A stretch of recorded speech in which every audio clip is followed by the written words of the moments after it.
Elkarrizketan, Karmele Jaio eta Arkaitz Kano. Egia da bestalde, hasten dela hileta batekin, hasten da novela, eta hor badago amaiera bat, beste amaiera batzuei buruz, hausnartzera daramana protagonista Olga. Ez dakit dena hasten denean, o dena amaitzen denean dena hasten den? Bueno, dena amaitzen denean, edo amaiera badagoenean, badago aukera, gauza berri bat hasteko edo hasiera batentzako, ez? Kasu honetan bai izan duzun bezala hileta batean hasten da, ez da kasualidadea. Hor badagoelako nahi bat, protagonistaren nahi bat, bukaera emateko zerbaiti. Eta ez da bakarrik harreman bati, baizik eta berak bere bizitzan izan duen maitatzeko modu bati, ez? Bukaerak ez dira zertan beti hasiera bat berri bat izan behar, harreman batean adibidez. Harreman bat bukatzen da, hasten da beste harreman bat, baina harreman berri horretan mantentzen badira aurreko harremanetako inertziak edo harreman horretan izan duzun posizioa eta bar, ez da berez hasiera berri bat, da pertsona aldaketa bat edo jarraipen badago, ez? Kasu honetan, protagonistak bilatzen du maitatzeko modu berri bat. Eta hori da azken finean novela guztian zehar bilatuko duena, ez? Nola egin gainetik kentzeko, maitatzeko irakatsi dioten modu hori, ez? Zinean, azkenean konturatu den norbait maitatzeagatik bere burua ere ahaztu egin duen, ez? Hor badago deseraikitze bat, ez, esango genuke, maitasun erromantikoaren deseraikitze bat, baina gauza bada maila teorikoan gertatzen dena, eta beste gauza bada praktikan, norbere haragian hori deseraikitzez aparte berrinterpretatu egiten duela bere bizitza nolabait, ez? Eta badago oso interesgarria topatu dara novelan, batez ere Olgaren kasuan, baina baita beste pertsonaien kasuan ere, talka bat edo kontraesan bat teoriaren eta praktikaren artean, ezta? Bai, guztiz. Ardatzetakoa da. Teorian dakiguna, geure buruan praktikan jartzearen zailtasun hori erreza edo da gizartearen ez dakit azterketa bat egitea eta bar, baina edo argazki bat egitea gizartearena, baina argazki horretan zeure burua sartzea, ez da hain erreza, ez?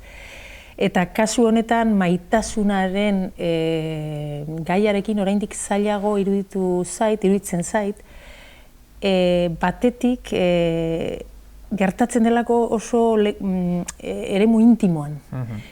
Eta horrek oraindik zailtasun gehiago eranzten dizkio, ez? Ulertzen dugulako gurea dela, gurea bakarrik eta bar, ez? Eta bai kontraesan horretan arakatu nahi nuen, nik iruditzen zait, bizigaren garai honetan, emakumeok eman ditugu pauso asko, eremu publikoan, protagonismoan, ez dakit, politikan, aktivismoan, hainbat alorretan, baina iruditzen zait badaukagula hor Pandoraren kutxa bat ireki nahi ez duguna edo alde ilun bat, kasu askotan, ez guztietan noski, maitasunarekin dugun kontraesan hori, ez? Eta hor bakite gai mingarria dela askotan eta gai batzutan onartu nahi ez duguna, baina iruditzen zait hor oraindik asko daukagula, behintzat iruditzen zait argia, alde ilun horri argia jartzea oso interesgarria, oso importantea dela, ez? Eta horretarako onartzea edo konturatzea zure maitasuna ez dela bakarrik zurea, hau da, zuk sentitzen duzun gauza intimo bat, pertsonala, individuala, baizik eta sozialki eraiki da dagoen zerbait, horrek asko laguntzen du, ez? Deseraikitze horretan definizio baten bilaketa bat ere badago, maitasunaren inguruko hainbat definizio posible jorratzen dira liburuan, azpimarratzeko moduko asko daude, ez? Bai zentzu batean zein bestean, ez, denbora adibidez esaten denean, ez, pasioaz eta urduritasunez bizitako harreman horretan gauza garrantzitsu bat falta zen, denbora. Edo esaten denean, ez dakit, izan dela opioa, izan dela maitasuna emakumeentzat, edo norbaitekin joateko nahia ote den maitasuna. Ez dakit definizio guzti horietan zein gailentzen den edo nola ikusten duzun hor, bilaketa hori nola izan den, ez? Azkenean hain gai komplikatuari eta zabalari eusteko, eta hain biziari eusteko orduan. Gailentzen da nik uste dut galdera, gai eternala da, hainbat, eta horregatik ere jasotzen ditut hainbat, garai ezberdinetako maitasuna zezan diren gauzak eta barrez. Asko hitz egin da maitasunaz, nik uste dut novelak historian zehar gehienak maitasunaz ari dira, ez? Baina baldakigu zer den bakoitzanitzako behintzat maitasuna, ez? Eta hor dago galdera, ez? Ze eskutatzen den maitasuna deitzen diogun, edo maitasuna hitz potolo horren azpian ze eskutatzen den, ez? Eta saiatu naiz ikusten edo aztertzen zer eskutatu daitekeen hor. Kasu batzuetan, eskutatu daiteke desio fisikoa soilik, eta ditzen diogu maitasuna, beste batzuetan eskutatzen da behar dugun gure autoestimurako vitamina hori, eta maitasuna ditzen diogu. Beraz, gauza asko eskutatzen dira, eskutatu daiteke indarkeria ere, hor ere arakatzen dut. Hori nahi nuen pixkat, maitasun hitz potolo horren azpian zer egon daitekeen aztertzen, eta zer den nik ere ez dakit. Baina badago liburuan, badago momentu batean ere pertsonaien arteko eztabaida bat, maitasuna, zuretzat zer da maitasuna, eta bar, eta badago galdera bat egiten diona pertsonai batek besteari, esanez, norbait zoriontsu egin nahi izatea, eta norbait zoriontsu egiteak zu ere zoriontsu egitea, izan daitekela agian definizio beste askoren artean posible bat, ez. Hor behar bada dena labur biltzen dugu, baita ere hasierako Rafael Berrioren kantu zati horrek, ez, jarri duzun zita horrek esaten duena maitasuna gauza arraroa hori, ez, hori ere bada tiratzeko moduko. Berriok beti dauka alako zehaztasun hori bere hitzetan, eta azkenean konklusioa, maitasuna ez hainbeste hitz egin ondoren, eta maitasuna gure bizitzan onartu nahi edo ez importantea dela konturatuta, gauza arraroa da. Eta horregatik, esan dudan bezala, argia jartzea hor eta pixkat aztertzea razionalki alde batetik zer izan daiteken, interesgarria iruditzen zait. Polita da baita ere aipatzen duzunean momentu batean, uste eta Alexandra Kolontairena dela zita esaten duena, batzuetan bigarren mailan ere jarri behar dela maitasuna, ez, pixka bate begiratzeko bezain beste, zer sentitzen duzun, baizik eta zer merezi duzun.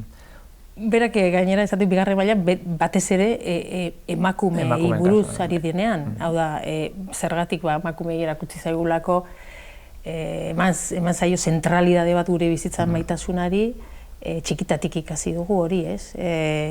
Gure bizitza aukeratua izatea, gure helburua aukeratua izatea, bakarrik ez geratzea, txikitatik esan zaigun mehatxu hori, ez? Ez egin hori, ez egin bestea, bestela bakarrik geratuko zara. Neskei bidali zaigun txikitatik mezu hori, ez? Eta horrek noski zentralidade bat eman dio gure joko zelaia maitasuna da, ez? Eta zentzu ezberdinetan, gara maitalea izan behar dugu, eta gara zaintzailea, beste alde batetik, ez? Orduan, hor ere, maitasun hitz potolo horren azpian, eskutatzen da ere, lan guzti hori egin beharra, ez? Besteak zaindu, besteak ondo sentitzarazi, besteentzako apaingarri polita izan, horre kolontaik esaten du maitatu bai, baina maitasunean disoloatzea, desegitea ez. Gero beti esan ohi den bezala, ezin da Ugazabaren etxea desegin Ugazabaren tresnekin, eta hor hizkuntza hitz egin beharko genuke deseraikitze horren baitan ere, ez da? Oraindik ere behar bada duela zenbait urte normaltasunez entzuten ziren esaldi horiek, ez merkatuan nago berriro, harreman bat apurtu da eta merkatuan nago berriro, edo maitasuna kudeatzea hitz egiten da, oso esan moldea itxusia dena pentsatzen jartzen zaren orduko, baina badago baita ere hizkuntzaren aldetik birpentsatze baten planteamendua, izenburua bertan, izenburutik abiatuta, ez maitasun kapitala ulertu daitekena zentzu ezberdinetan. Bai, kapitala hori zentzu ezberdinetan ulertu daiteke, ez da, batetik kapitala emakume bizitzan, aipatu dugun zentralidade hori daukalako, edo horrela erakutsi digutelako, eta kapitala bizigaren gizarte honetan, nagusi zer da kapitala, ez? Gizarte, merkatuak agintzen duen gizarte batean bizi gara. Eta maitasuna, lehen esan dut, sozialki eraikitako gauza bat izanik, guztiz harremanetan dago gizartearen, gizarte kapitalista batean bizi baldin bazara eta merkatuak agintzen badu, horrek baldu. Galdera hori ere badago, baldu eragina gure harremanetan, baldu eragina maitatzeko moduan, Tinderren garaian bizi gara, maitasuna zeiten dugu gehiago partekatu edo kontsumitu, galdera horiek daude, ze iraupena lehen aipatu duzu denbora ere, harremanen iraupena ere badirudi gero eta laburragoa dela eta gailuei buruz hitz egiten dugunean, esaten dugunean obsolescentzia programada hori, badirudi pertsonengan ere ezartzen ari dela, ez? Ez dut esaten ondo edo txartu da honik, esaten dut gertatzen ari dela, ez? Orduan kapitala ere horrek badauka pixu hori, ez? Egungo gizarteak eta sistema honek nola eragiten duen ere gure harremanetan edo zer eragin duen gure harremanetan. Erik Fromm ere aipatzen duzu momentu batean, ez? Maitasuna ez da transakzioa, arte bada, esaten zuen ark, ez? Eta badala nolabait beste norbaiten intimitatean murgiltze bat. Zentzu horretan esango zenuke literaturaren antza izan lezakela maitasunak, ze literaturak ere badu hori, ez? Beste pertsona baten intimitatean murgiltzearen sentipen hori. Bai, eta gainera liburuan oso uztartuta daude, ez? Literaturarekiko harreman hori eta maitasuna, beste pertsona bati diozun maitasun hori, ez? Bai, intimitatea, liburu bat idazten dugunean gure intimitatean idazten dugu eta irakurle batek ere irakurtzen duenean bere intimitatean irakurtzen du. Badago lako bi intimitateen arteko, harreman bat, ez? Eta bai, badauka bestelako maitasun harremanekin zerikusia, ez? Hor ere, liburu batean beste norbait idatzitako liburu batean zeure sentimenduak edo zeure buruan barnean duzun zerbait aurkitzen duzunean hori ere konparatu daiteke beste pertsona batekin ere hori sentitzen duzunean.